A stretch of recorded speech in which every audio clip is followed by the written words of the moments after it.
Meowdy y'all, and welcome back to another video. When discussing uncomfortable situations from video games, it feels like nuance goes right out the window, and it ends up feeling very black and white. This character is a horrible human being. This character is an angel that can do no wrong. Of course, this scenario happens in every fandom and will continue to happen surely, but in today's video, I'd like to cover a very specific situation that has left the Stardew Valley community extremely divided. The Penny controversy. Buckle up. If you don't know me, I'm Sauter. I make Stardew Valley YouTube videos featuring game challenges, lore, and theory crafting and analyses, so if you've got any suggestions for the next video, feel free to leave a comment down below and hit that subscribe button for more. The Penny controversy is going to involve Penny and George in a cutscene, but I think we need some context before we paint anybody as a horrible villain. Let's start with George. Get George to 6 hearts by throwing enough leeks at him and enter his home. George is in front of his bookshelf when we walk in, and he states, "Grr, I just can't reach it. If only I could get up from this infernal chair." Our character then walks over and hands him the book he was reaching for. Thanks.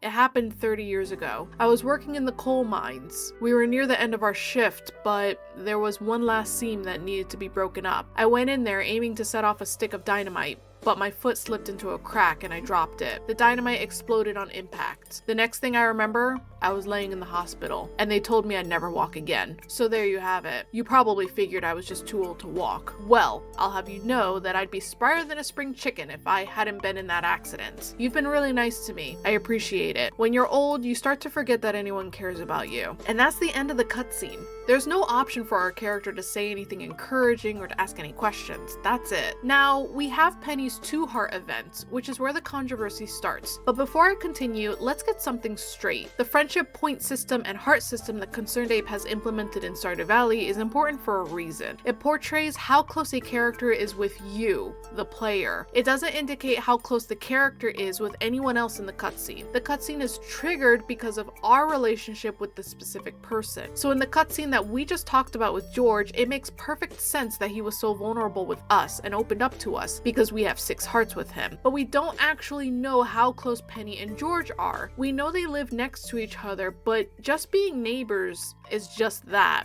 Neighbors. Now, it is possible that they are close, but we just don't know. Let's dive into Penny's 2-heart event, and let's be real. 2 hearts means that we're still strangers to Penny. Enter Pelican Town on a sunny day. George is in front of his mailbox, similar to how he was in front of his bookshelf in the previous cutscene. How am I going to reach that letter in the back? In walks Penny, who notices this. "Here, let me help you, Mr. Molnar." Penny walks behind George and pushes him a little to the side. She grabs the letter and hands it over to him with an excited, "There you are." George immediately has this bubble over him, signifying that he's irritated. I could have done it myself, and I can certainly move around on my own. Note the expression he has when he states this. How feeble do you think I am? Our player then walks into the scene. Player, you were watching us? Now we have 3 dialogue options to choose from. I was. You did a kind thing there, Penny. You should have left him alone. Now he's grumpy. I'm just taking a walk, minding my own business. Of course, with each dialogue, there is going to be a change in some friendship points, but only for Penny. None of these dialogue choices affect your friendship with George, which I find strange. If you say, I was, you did a kind thing there, Penny. It is plus 50 friendship points with Penny, and she responds with a blushing smile. Thank you. I just wish George wasn't so upset. I was only trying to help. George does a sigh and says, No. I'm sorry, miss. I shouldn't have gotten so angry. It was actually very kind of you to help me out. That's okay, Mr. Molnar. I understand. If you say, you should have left him alone, now he's grumpy. It is minus 50 friendship points with Penny. Penny apologizes, says that we're right, and says that she was rude to George with a very sad look on her face. But we still lose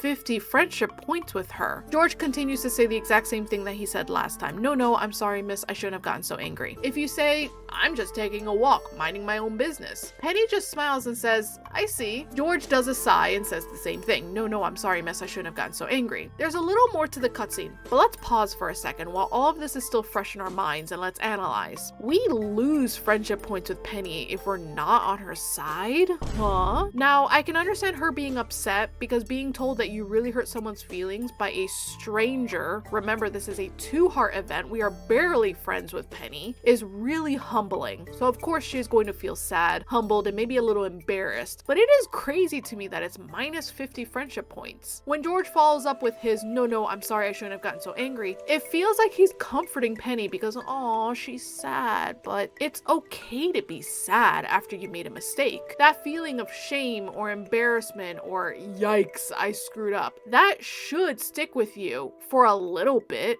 It should make a few wrinkles in your brain so that you can really digest it and learn from it. It rubs me the wrong way that we only get plus 50 friendship points with Penny if we praise her.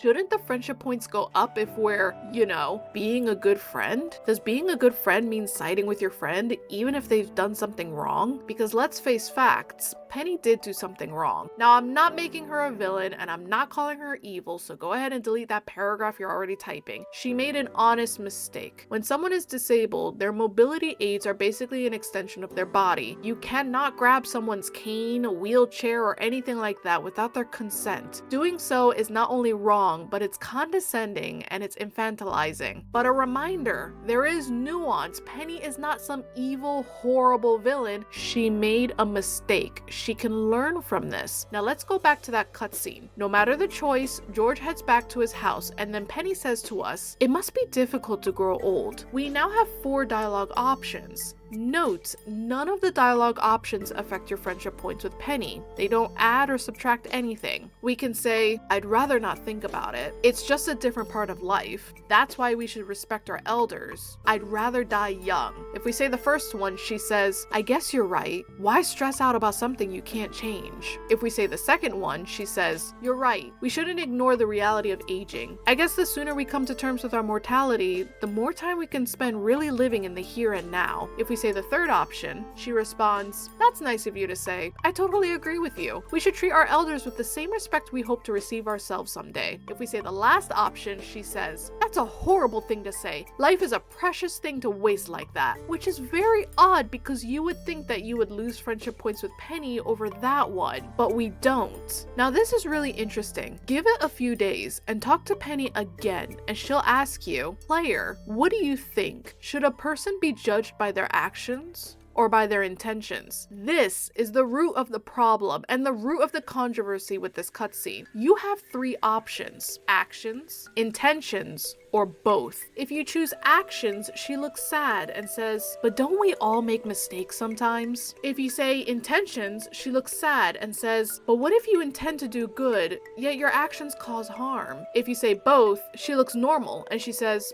"That's true. I guess it doesn't have to be one or the other." It might depend on the situation too. This dialogue that you can get after the cutscene is monumental to Penny's character, in my opinion. Regardless if you say actions or intentions, Penny is still saddened because it's a really tricky situation. She is aware that she made a mistake. She is aware that she hurt George's feelings, and she's actively reflecting on it. There's an expression, "We judge ourselves by our intentions and everyone else by their actions." It is really easy to start defending yourself when someone is calling you out, and even start to dislike that person that's calling you out, because from your point of view, you know you had good intentions, but that's not how you judge other people. You typically judge other people by their actions, but we know it's a nuanced thing. Let's also take a look at the fact that George, regardless of what we say, immediately apologizes to Penny for getting snappy and states that it was kind of Penny to help. George doesn't say, "Hey, never do that again, learn from this." But he also doesn't say, "Wow, that was so amazing, thank you so much, please do that again in the future." He accepts what has happened for what it is and apologizes for snapping while acknowledging that he understands her intentions. Did George have to do all of that? No, he could have snapped at Penny and gone right back into his house. I do think George has watched Penny grow over the years and sees the circumstances in which she was raised. He sees that she does try to be a kind person in her day-to-day life, but of course there's going to be some gaps in knowledge. George was actually very understanding, and maybe this allowed Penny to reflect even more. This cutscene is profound for both characters as it reveals nuances about both of them. Penny's choice to assist George seems rooted in her nurturing nature. We know that she has a history of taking on caregiving roles, both with her students as a teacher and with Pam at home. It's clear she's accustomed to stepping in to help others without hesitation. When she retrieves the letter for George, she does so out of instinctive kindness, not considering how it might make him feel. Her intention is to assist, but her assumption that George will want or need her help sets the stage for the tension that follows. George's reaction is an emotional defense of his autonomy. While he might genuinely appreciate the practical help Penny provides, just like we did, he bristles at being seen as helpless because Penny moved him like that. For George, who is often portrayed as a proud and independent man, despite his physical limitations, Penny's unsolicited assistance feels patronizing. His scolding is not necessarily about Penny's actions, but about how they made him feel. Exposed and vulnerable. Penny's good intentions clash with George's pride, leading to a moment of tension that ultimately resolves through mutual understanding. It's a reminder that even well-meaning actions can have unintended consequences, and that empathy involves not just kind actions, but also considering how those actions will be received. By giving us the opportunity to influence the dialogue, the scene invites reflection on how we navigate similar situations in our own lives. Do we prioritize the intent behind our actions, or do we focus on their impact? With that said, I hope you all enjoyed this video, and thank you so much for watching. Let me know what you guys think of this cutscene and of Penny and George. I'd love to hear about it. Leave a comment down below. If you've got a suggestion for the next video or some headcanons that y'all have and want to share, be sure to leave a comment down below and make sure to subscribe to catch my next video. I'll be making more Stardew Valley videos, so keep an eye out. See y'all next time. Bye!